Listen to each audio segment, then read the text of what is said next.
What is one of the most dangerous things that people who are living on the streets go through? Very vulnerable to angry people. When you are living the life that I lived, people don't value who you are as a human being.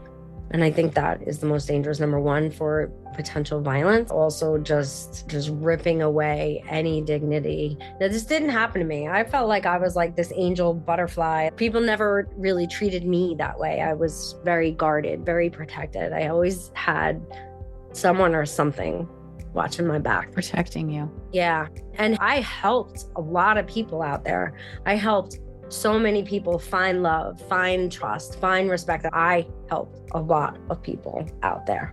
That's what they say, is that sometimes the reason why we have to go through horrible things is because we need to experience them so we know how to help others.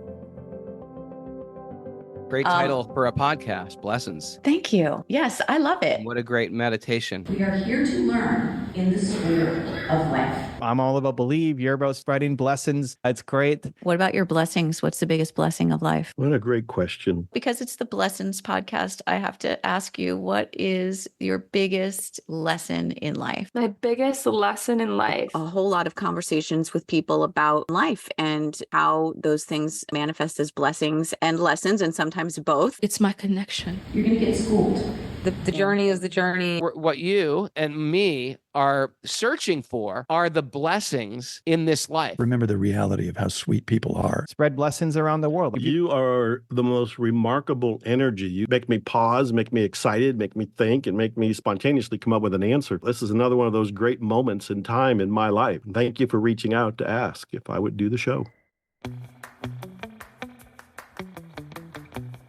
Welcome back to Blessings, friends. Are you calling abundance into your life? I know I am, and you are going to love today's guest, Soulful prosperity coach, Jenn Maher.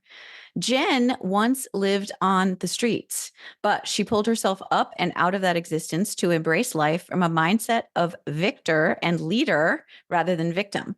She knows that we are in control of our lives, and when we embrace our role as co-creators and designers of our experiences, we get to participate in the world of our dreams. Life is a place where things are happening for us, not to us, and Jenn is living proof of that. Now she works to help others to see and live in the light of love, prosperity, wellness, possibility, and she shows us how to access our potential. Welcome, Jenn Maher, to the show. Thank you. It's so good to see you. Yes. It's good to see you too. All right. I would love to start out with a big question because I know you and I both don't like small talk, so we're going to go right there. Okay. If you could drop everything right now and go anywhere in the world, where would you go? I think I'm here. I think I'm exactly where I would go. And so I spend a lot of time on the beach in the Dominican Republic, and that'll come to my mind first. But I don't feel that way anymore. Although I love and I get to go there and I get to do that and but I am feeling very much in the present moment and very grateful. So I'm here. I love that answer because you really brought it back for me, because when you think about that question and you think, all right, where would I go? Where would I go? And just the idea of being so grounded in the present moment, which is something a lot of us do not have. That was a great reminder. Wow. Thank you. And you know what, Mitzi? It's also, nothing is perfect. I'm not in even like this space of like where everything is just going really well. But who is, right? Well, I guess some people are. I've been in that space where it's career, money, relationship, all that is just in that right spot. And you get that feeling. You know, I, for the first time in my life, have that feeling, and it has nothing to do with the circumstances. So it's really, it's just always a series of ups and downs. If you think about, if you're taking a trip on the highway or whatever, you're going on a long drive. It's never just smooth the whole time. You're going to run into traffic. There are going to be stops. There are going to be turns. That's how life is. It's never just smooth the whole time. And when you get to appreciate them equally. Yep. And think about what it's trying to teach you instead of being annoyed that it's happening. Yes. And even with the beautiful stuff, knowing this is going to go away. So let me enjoy it right here, right now. So many people ruin that present moment because they're worried about the other shoe dropping or about this and like that. And so it's like perfect, but they miss it. Yeah. Wow. Such a great reminder. I know that you have quite a story, and I would like to tap into that a bit so that we can learn about how a person can move from difficult circumstances and find success in life. Yeah. So, where were you born? I was born in Staten Island. My parents were divorced pretty much immediately. Both came from very broken, dysfunctional families. And I lived most of my childhood in Staten Island, but I spent a lot of time in Brooklyn because an aunt who I would stay with for a week, 2 weeks, long periods of a time, lived there, and I absolutely loved it. And then we moved to Brooklyn when I was 15 for about a year. And then when I was 19, my mom moved there pretty much semi-permanently for about 10 years. So between those two areas is where I lived. Can you think of a story from when you were a little girl that kind of illustrates what your life was like for you? When I was a very little girl, I created a little bubble for myself. I think I was a very happy, always singing, always dancing, always getting hurt. I had stitches about 20 times. No exaggeration. I was a tom girl, always had to look good climbing a tree. So I guess you can say the time that I had my brand new platform buffalo sandals. I don't know if you remember those. And I decided I needed to climb a tree in them and fell out of the tree. And I still have a scar here and had stitches and then had to suck through a straw for the rest month because of that. And that kind of, in a nutshell, it gives you my personality. Oh, that's so cool. And so, how did that translate to your relationships? Were you a good student? Did you have a lot of friends? I was an okay student, very smart. I've always been very smart, like a common sense smart or just knowing. I'm very intuitive, like crazy. I know things that I don't know how I know them, which was a bad thing in a sense because I would get through school but not really learn anything. And I had a lot of friends, but I learned 2 years ago some of my deep patterns that I can now go back and see that I was doing this I was very insecure. We moved about 16 times before I was 21, no exaggeration. And I always lived in very affluent neighborhoods and we weren't affluent. So I created personas at a very young age. The party girl, the adventure girl, all these personas. I don't know if that answers your question. No, I love where it's going though. What is one of those personas that you created that you now realize isn't true to your identity? So I think that they're all true to your identity. They're just not who you are, right? Oh, okay. So I think what we do with personas is we stick to the one. This is who I am, right? Instead of really encouraging and incorporating all your potential and all your possibilities. So like when I was very young, it was my no fear. I had no fear. And I quickly realized people loved that. It was entertainment for them and they admired me for it. So I just stuck to that persona and grew it. And now in my 50s, I can tap into that persona. That persona did a lot of amazing things for me, but it also limited me from things like grace and things that, now I learned that when I would admire people with grace, it's because of my own potential of grace. And by sticking to that persona of I have no fear and I'm tough, I'm shortcoming myself or part of myself. So I don't think there is a true identity, right? We are energy. We are universe. We talked about that, right? We are all connected. We all have the same potentials. And so when we stick so hardcore to a certain persona out of survival mode, out of fear, you are shortchanging what potentials are out there, what the universe or God, whatever you believe, has in store. So it's like you begin to behave in a certain way as a child, and then you get feedback, and then you decide, all right, I like that feedback, so I'm going to continue that. But then it creates limiting beliefs later on. Or you're loving it and you're feeling it and you are confident as a child. There were so many things. And then you get the other feedback of like, no, you can't be that way. No, you shouldn't be that way. And then Debbie Ford, I don't know if Debbie Ford or any of her work, shadow work, she talks about we're all born in a beautiful castle. We're a beautiful castle. And then someone comes over, let's see it, a teacher, a parent, a cousin, a neighbor, whoever, and is, oh, you shouldn't have that room. That room is not okay. Like that. No. And so you shut down that room. And then as you go through life, you get different other experiences and feedback, and you end up shutting down all these rooms in your beautiful castle. The next thing you know, you're living in a 2-bedroom condo when you could be living in this beautiful castle, because we get so refined and defined with this is who I am. From external influences. Yes. And from external, but external, not just from your lifetime, from your ancestors, from, oh, sure. It's handed down. And so basically I met a lot of people. That's how you end up living a life by default. That's how you wake up at 50 and go, how did I get here? I'm blessed that I had the lows that I had, because I had no choice. I guess you always have a choice, but something in me knew, no, like there's more.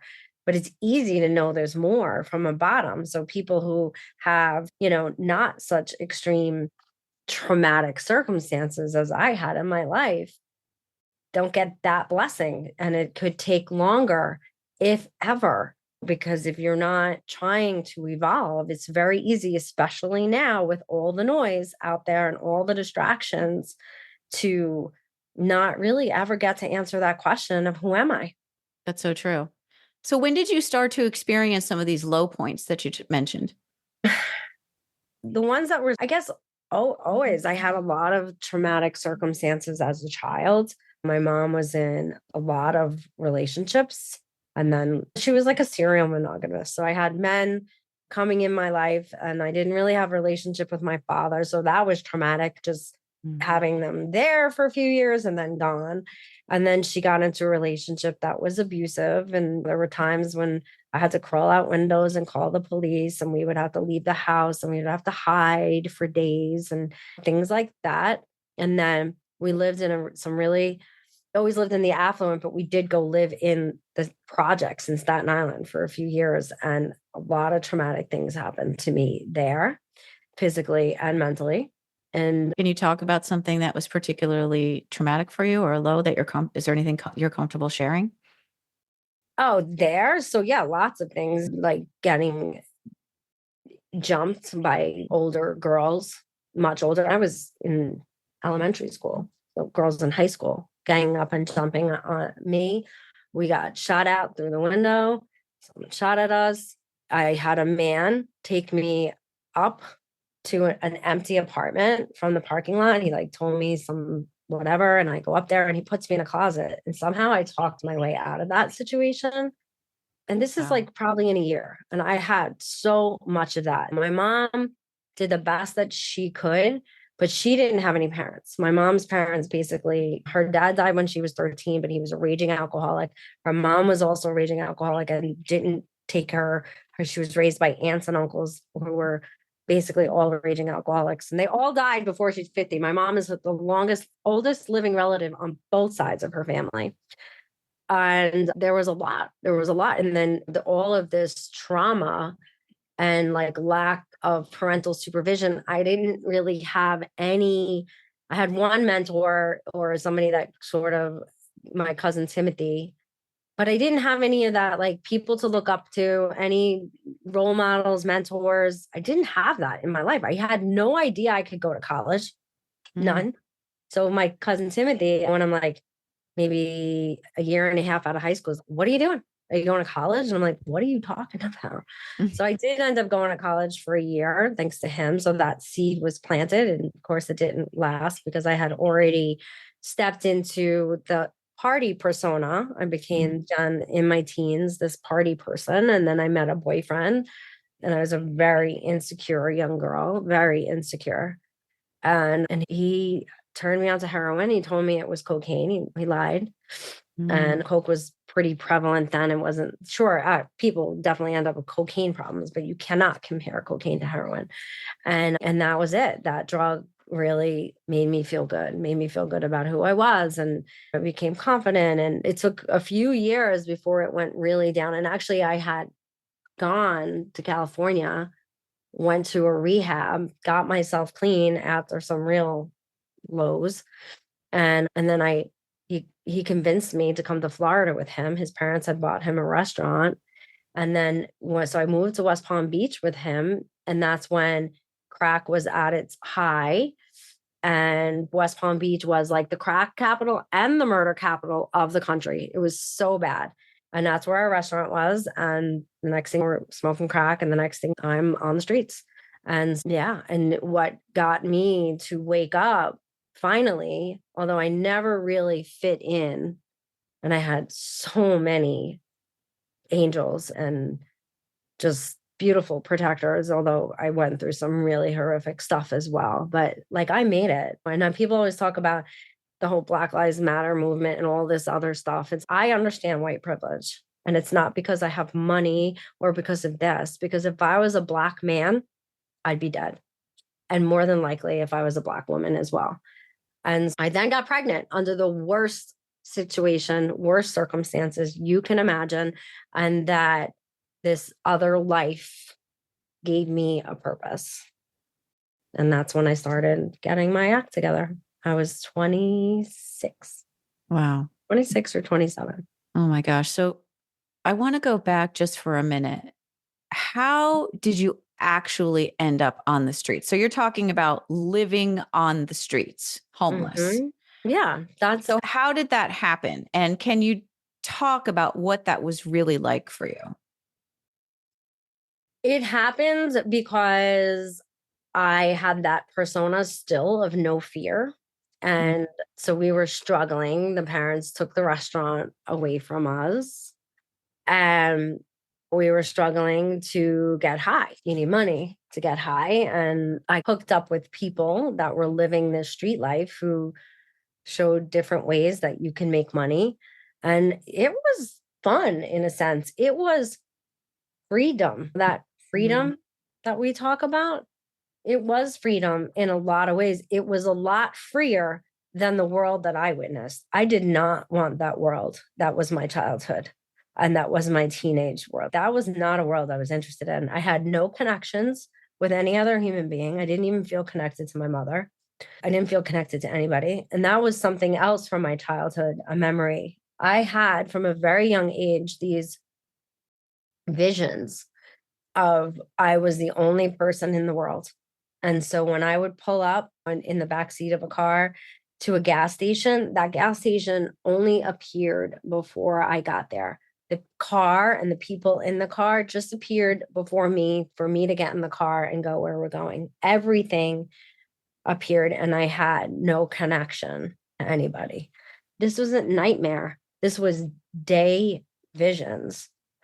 And so I now interpret that very differently, but it just gives you a little bit of understanding of why it was so easy. My mom did snap into superwoman mode, super mom mode. Well, now I'm on the streets of West Palm Beach and she would fly down, have the police looking for me. The police had a picture of me in their pocket and some police were good. And I had some police that did some unspeakable things as well. But my mom did snap into that mode. And then when I wound up pregnant, I did go to my mom and live with her for the first couple of years. So she always did the best that she could. But it was a little too late in a lot of ways to show up and try to be parental. I needed it way back when. And so how you end up on the street, drugs will take you there. And then I'm like, I'm going to do it all. If I'm doing it, I'm doing it all. I'm going all the way. That's just who I am. It's who I am in business. It's who I was then. So now I just use that for good. Yeah. And it was. So you're just like One day you're in the restaurant, they take away the restaurant because it's falling apart, I assume, and the parents took it No, we over. just were using. Oh, because you weren't were paying using the drugs. bills. Yeah, You weren't paying the bills. Yeah, we were using money for not good for things. drugs. Yeah. So the one night you just decide to go and not come back to your apartment?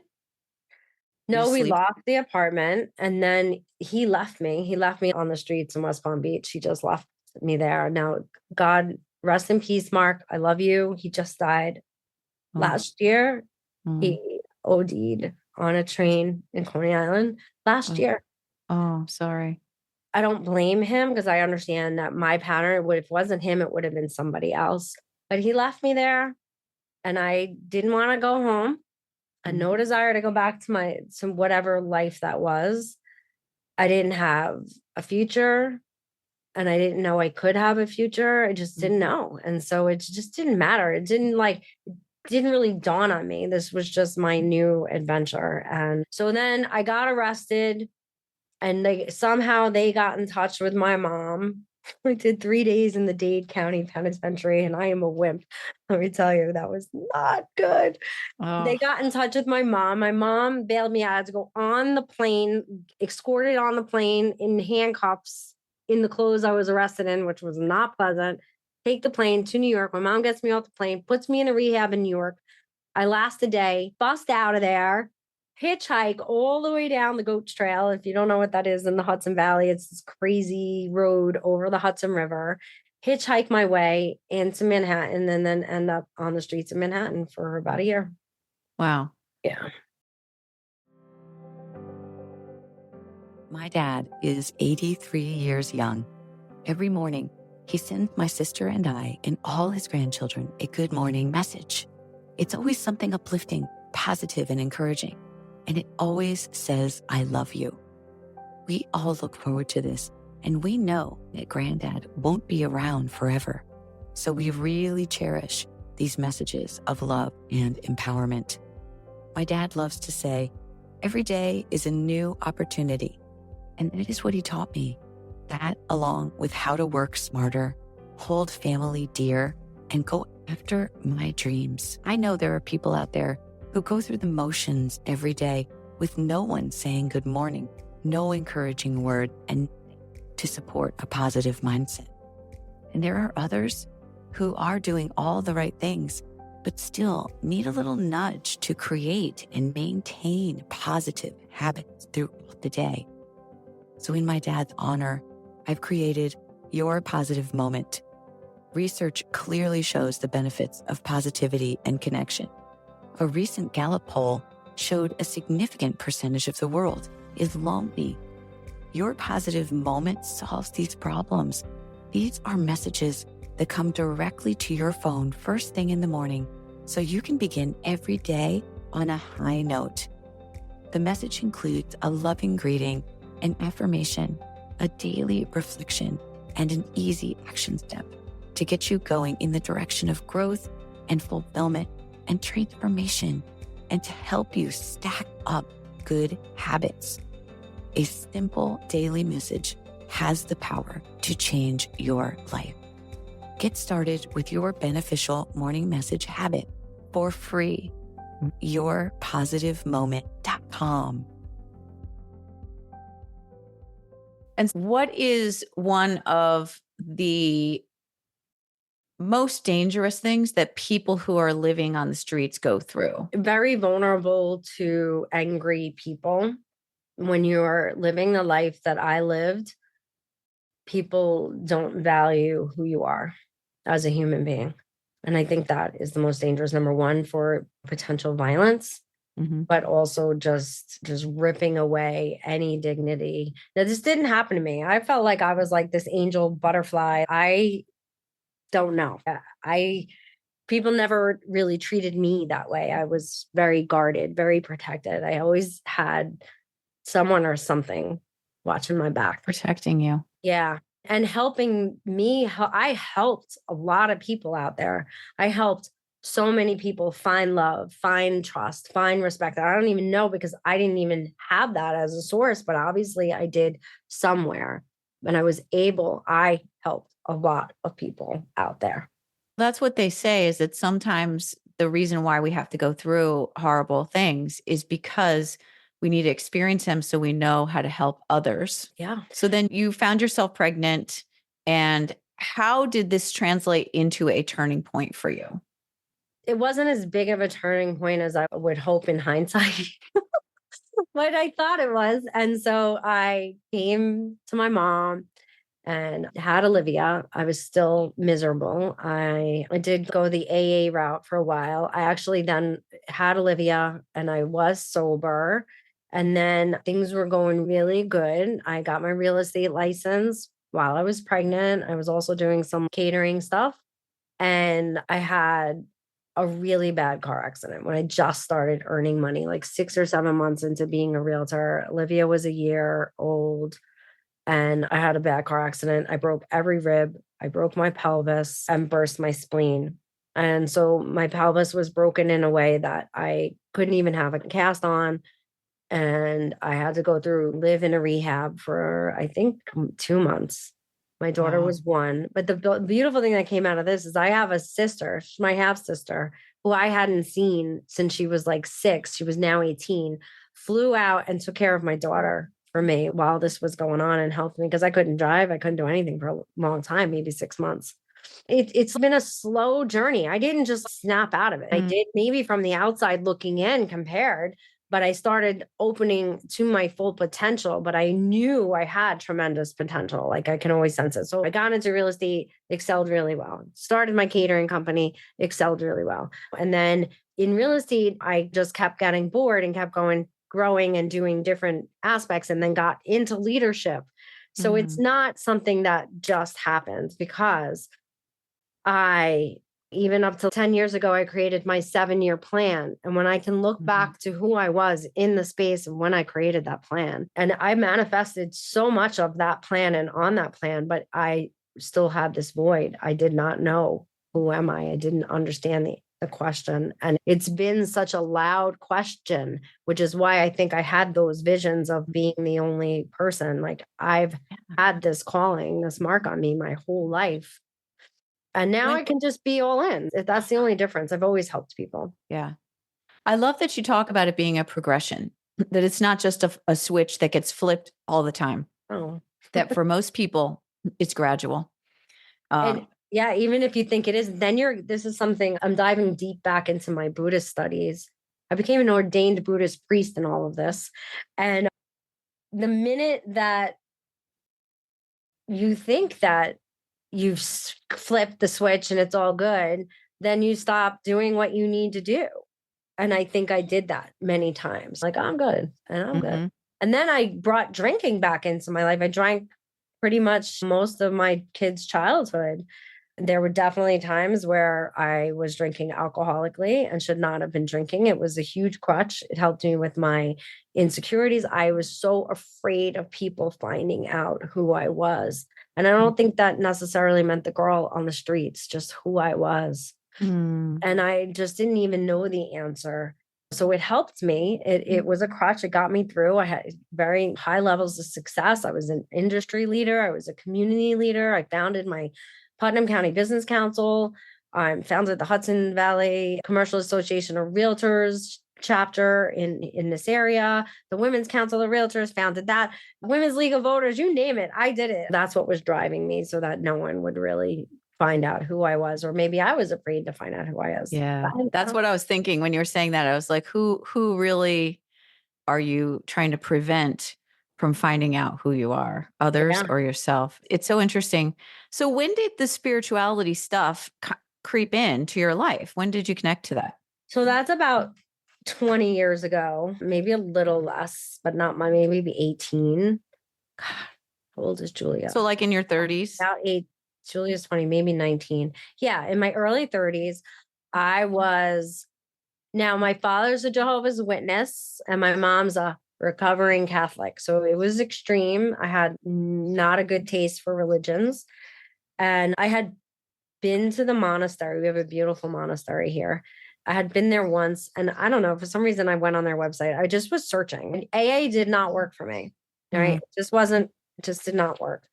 And so I was searching for something. So I guess spirituality. And I came across this 7-year Buddhist program, and I went in and walk in, and everybody in there has a PhD, and I'm a high school dropout who did end up getting her GED and whatever, but I like dropped out in the 8th grade. I got into college because I have an ability to take a math test, to take an English test and pass them without even having that I have this weird brain, but I still struggle. And then I did a lot of drugs and didn't sleep a lot. So you'll see sometimes my brain short circuits, and it's okay. I'm good with that because I think better than a lot of people, but sometimes I can't communicate it. So here I am now in this room. And if you know anything about Buddhism, it's probably the same. You study the Kabbalah too? Yes. Okay. And I've studied Buddhism as well. Okay. So then there's the one Buddhist text, and then there's the 30 translations of that Buddhist text. And then you have all the scholars sitting around debating it. If he was alive today, he would have used this word instead of that word. And then my teacher, Venerable Trick Tree Hung, who was his teacher was taught by Thich Nhat Hanh. And so he's right from the same line, one below Thich Nhat Hanh in his lineage. And he would then come to me and say, what did you think of this text? And I would just go, boom, right to whatever the answer was, just blurt it out. And he'd be like, exactly. So he called me instant noodle. And he felt I was going to be a really good tool to attract people to Buddhism because I am so worldly. And especially then I was still like, still really hurting and healed. So it took me a really long way, the meditation. But until I started also taking care of myself physically, which meant also quitting alcohol. But I first started working out every day. It's been like 7 years that I worked out every single day, and I meditate every single day. Even if I'm not feeling well, there may be like a day where I don't do a workout, but it never becomes 2 days because it's every single day. You have to say it that way, every single day. And you make it that keystone habit. But when I started taking care of myself physically, and then when I let go of that mooring line of alcohol, that crutch, nope, you don't need this crutch, is when I feel awakened often. I feel at ease with joy, free and alive and full of hope. And I feel loved and supported and protected and all of these things. And I haven't had a drink. It's going to be 3 years in September. But it started coming together before that. But the spirituality has been about 20 years. And then it's like you just deepen and deepen and deepen. And I now spend most of my day reading Buddhist texts, reading business techniques and skills, and exploring different Taoism, whatever, anything and everything I can to feed my mind, focus my mind, nourish my soul, do all those things. Yeah. Opening the doors to self-awareness. I really admire you for recognizing the detriments of alcohol. And I can relate to that because I also stopped drinking. It's probably been about 1.5 years because of my health condition that I had. And I just began to eliminate all toxins from my life. And alcohol is a neurotoxin. It kills your brain. There is lots of scientific evidence. And I also fell back on it as a crutch. And it's an interesting because that you say that without alcohol, you feel more connected, because I feel a little bit the opposite. Like I feel a little bit when I'm in a social situation, I feel a little bit detached or not as fun as I would be if I were drunk sometimes. And I know that's part of the process of getting through it. And it's a long process. So how do you speak to that? You're a yogi. So engaging that vagus nerve is going to help you. So just pressing into your chest, find a corner, go over it, and take 3 very engaged arms, take 3 deep breaths is going to fill you with some of that dopamine or whatever it is that you feel that. And then just pushing through it. And I can understand when I went to the last David Meltzer event, I was feeling a little bit of that and just awkwardness, right? It's just exacerbated. But I decided to use a practice that I used because I don't like small talk Mhm. and I want to connect with human beings. So the practice that Right. I was using was like with the grocery person, like engage with them, ask them about their life, what's new, like engaging with them and just and show up fully. And that's what I do with people in a cab and like Yeah. all the service workers, basically, which is really tough if you think about it. Like, why wouldn't I think to do this with high level people? And why am I only thinking of doing this? So that's what I did. I flipped it. I was like, okay, I'm going to walk in this room and I'm going to pretend that they are not Clinton Sparks and not, oh God, Claude Silver. She's the COO of Gary Vee, and Clinton Sparks, who was a producer for Puff Daddy. Nobody wants to talk to him now. Anyway, these high level people, I went in and just treated them like they were anybody Human else. beings. Yeah. Yeah. And I did the same thing at Craig's event. Now, Craig's room was a lot warmer. It was a lot easier. But maybe it was because I had already done this. So here I am. Get this though, Mitzi. So when I come to these events in the city, I stay overnight. I always do. David Meltzer's events are always in Hell's Kitchen in that Penn Station area. Hello. Guess where I was on the street. So it's even harder because I have this juxtaposition and I remember so vividly who I am, not even who I was. This is a part of who I am, period. So that's one of the tricks that I use. And then being honest, I feel really awkward right now. So I'm going to introduce myself to you. And then all of a sudden, their walls are down because it's part of the reason why we feel this because everybody has their walls up and then the alcohol, but that's not, your wall doesn't come down with alcohol. It turns you into someone else. Yeah. I don't want to be someone else. And that was hard because it was a huge part of my persona as a grown-up. I became the party woman. Like I was the most fun and come to my events and the networking and we had a chamber after dark thing where we'd all go to the bar and get shit-faced till 3:00 in the morning. It was so much fun. Yeah. But my kids paid for it and I didn't even really see it. And actually, I made a mistake. I was on a podcast the other day and I said, when I quit alcohol, I didn't have any alcohol related issues. Of course you did. They just weren't DWIs and whatever, but they were alcohol related issues. You weren't fully present for your family. You weren't fully present for yourself. I get so much inspiration before bed. It's ridiculous. Yeah. It's ridiculous. Yeah. And just so fired up. I don't need to be shut down. I don't need to shut down. By the way, I can just meditate to do that. But I don't meditate to shut down. I meditate to expand even more. Exactly. Yeah. So I love that you said that because I used to be in the habit years ago of having just a glass of champagne in the evening. But now I spend all the time before bed reading spiritual work, doing journaling, praying, how many hours meditating. have you added to your life? Exactly. And you sleep better. Like when you're going to bed drunk, you don't sleep or you wake up with a dry mouth or your next morning you're shot. Like your night is shot. If you start drinking, you're not productive and you're just numbing something. So I have to tell you, we have so many synchronicities. So the flowers that behind you, and now I got to figure out where this painting is. I have a painting that came from one of my uncles. My uncle was an art dealer in the Greenwich Village, and he actually was one of the most influential role models I did have in my life. He was gay long before gay. He was in the 40s and 50s. He had an art gallery in the city. So he taught me how to be able to, you were on the streets. Like I can go out to the finest dinner. He gave me that. He gave me a lot of that etiquette and whatever.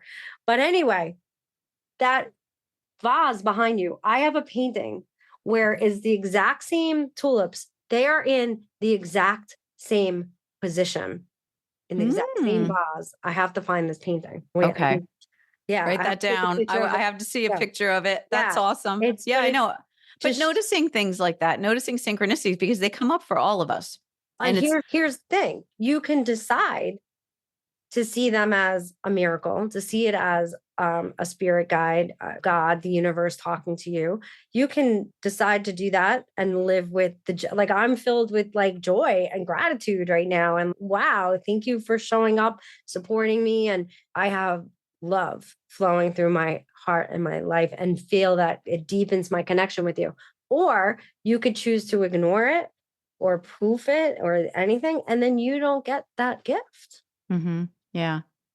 So, can you give us some advice for people who are maybe interested in becoming a spiritual entrepreneur, and that let them know that it's an active process? We're not sitting around just meditating and letting things randomly happen, that it's an active process, so that you brought this spirituality into your life to help you to amplify your gifts. And that's what people can do in entrepreneurship as well. How do we tap into that? Yeah. So you can, yeah, I love all the wooey gooey stuff because I've had such a hard life and that's what works for me. And I didn't get a lot of love and a lot of affection. So I'm going to take it in all those sources and but it's all about you. I know leaders who have brought spirituality to their teams through teaching them to run a marathon, teaching them to whatever. There's a lot of ways to do it. There's a Buddhist expression. I think Buddha said it directly. There's 84,000 vessels to get you to the other shore of non-suffering. And so that's the root of every religion is non-suffering, which is love. Yeah. So it's just perfect love. You don't have to become where you're meditating, but meditating is an amazing experience. There's breath work, there's visualization. Look at with the ice water guy. Nim Hof, something like that. Wim Hof. Yes. Wim Hof, yeah. He's not talking about half an hour a day of meditation or anything. He has a totally different strategy to achieve the same result. So there's 84,000 vessels to get you to the other shore. Just choose one. And then you can get into the Buddhism Four Noble Truths. First, you got to recognize that there is an issue. Yeah. And then you got to find the cause of the issues. Right. And then follow that path. And that's why self-awareness is so important. And it all begins there. It all begins in your seat of consciousness and being able to recognize and understand the difference between your voice and those other voices. And you know how I discovered that and how I ended up quit drinking was I went back and read my journals. I'd been writing in journals for years. I never went back and read them. And it said constantly, I wish I didn't drink. I wish I drank less. I wish I this, all related to alcohol. And I'm like, my deepest desire is obviously to not drink. And meanwhile, who the hell is that going, just have a glass of wine? No. Who is that? It's not me. No, it's that little devil that lives on your shoulder. Yes. Yes. So what would you made up of everything else? Oh my gosh, so true. And we have to separate that from our true voice. Yeah. So what would you say are your biggest lessons that you've learned in life? Oh, biggest lessons is we're not here for transformation. We already are. We are everything that we want to be, that we can aspire to be, and that we don't want to be, and that we judge and we don't like. And so my biggest lesson is everything but love is a lie. And if you can recognize that when it comes at you, and so you need to understand that when you're reacting to a circumstance that happens in a certain way, you're denying yourself of that love. And that's where you cut yourself off from the universe. That's where you're me getting in a car and the gas station just appears when you get there. You're just isolated on this own little island. And so loving yourself, it all starts with loving yourself, truly loving who you are. All your flaws, your mistakes, horrible things you may have done and said, and looking at them deeply, accepting them, loving them, and giving them a seat at the table. I'll give you a very quick example. Laziness was like my pet peeve. And I was like not nice to my daughters, oftentimes being very judgy about laziness. And that comes from that fear of being the other person. But I was so lazy. And anybody in the world that would say, nobody would ever say Jenn is lazy. It just would never happen. And I was just so judgmental about it. And it caused me a lot of grief. And then I went through this shadow work course, this 2 years of shadow work courses, and I got certified. And one of the processes you have to write down like a whole thing is I am lazy. I am lazy. I am lazy. I am lazy. I am lazy. And say it and write it and say it and write it until it loses its power. And then you give almost like laziness, a character like Lazy Lisa. So here's my Lazy Lisa persona and give her a seat at the table. What's up, Lazy Lisa? What do you need? What's happening? Give them a voice. And since I've allowed Lazy Lisa into my life, my laziness has gone from binge watching and eating ice cream or this and that. My laziness is now putting lotion on my entire body, reading a new text, doing a new this. My laziness, I get more production out of my lazy times because it's no longer guilt and hidden, right? So I was doing the sinful, guilty pleasure type things to when don't get me wrong, I still have that, but I crave it. I almost don't crave it. Whereas that was my other crutch. I don't know. That's a lot for one answer. I'm sorry. I get very excited. I love that. I think that's interesting. That's what Carol Dweck talks about in her book, Mindset, the idea of labeling your thing, your quote, weakness, or that quality that you give it a name. Yeah. And then it takes away the power from it. And give it a voice. Give it a voice. What do you Ask need? it. What are you trying to tell me? You're neglecting because you're like, I'm not lazy. Oh, so we are all made up of the same things. We are like holograms. We're like, like a credit card. If you cut a piece of a credit card and you put it under a microscope, you see the entire credit card. We are the same. So to say that I am not lazy, to say that I am not a liar, to say that I am not these things, of course. And what happens is like, if you told one little lie when you were a kid and your mom was like, don't be a liar. That's horrible. Blah, blah, blah. You then but we have all lied and we probably will again. And obviously when you're in integrity and you're living, but there's still circumstances that could arise. Protecting somebody, sometimes you think you have to do a lie or whatever, right? And right now my mom is suffering from memory loss and there could end up being some things that get omitted for her safety or her protection. I hope she doesn't listen to this. So love you, Mom. I'll never do that. I promise. So you get what I'm saying. So you cannot deny these aspects because then they grow and they fester and they cause you suffering. So not necessarily do they grow and you become a liar, but you end up spending your time looking and watching and judging for watching. Oh, they're lying. Oh, they're lying. That guy's a liar. And then you're missing out on all, and then you actually almost make them a bigger liar or more of a liar, right? Because what you focus on expands. Gross. And one of my spiritual teachers just told this story and it was so amazing. This person in their life, and this could be my husband for me, and we're separated right now, but she was just like, if only this guy would become awakened, if only they would do this, if only they would do that, and only they would do this. And until she finally let it go, severed the relationship, that person was the whole time, but she was so hyper focused on the things that drove her that you miss out. So that's what happens. So that's where you end up judging. And judgment is you're not hurting the other people when you're judging them, you're hurting yourself. Yeah. You're hurting yourself and you're cutting yourself off from source and all that. Anything but love is a lie. Yeah. Oh, that's beautiful. All right. My final question is, what is one of the top blessings of your life? My granddaughter.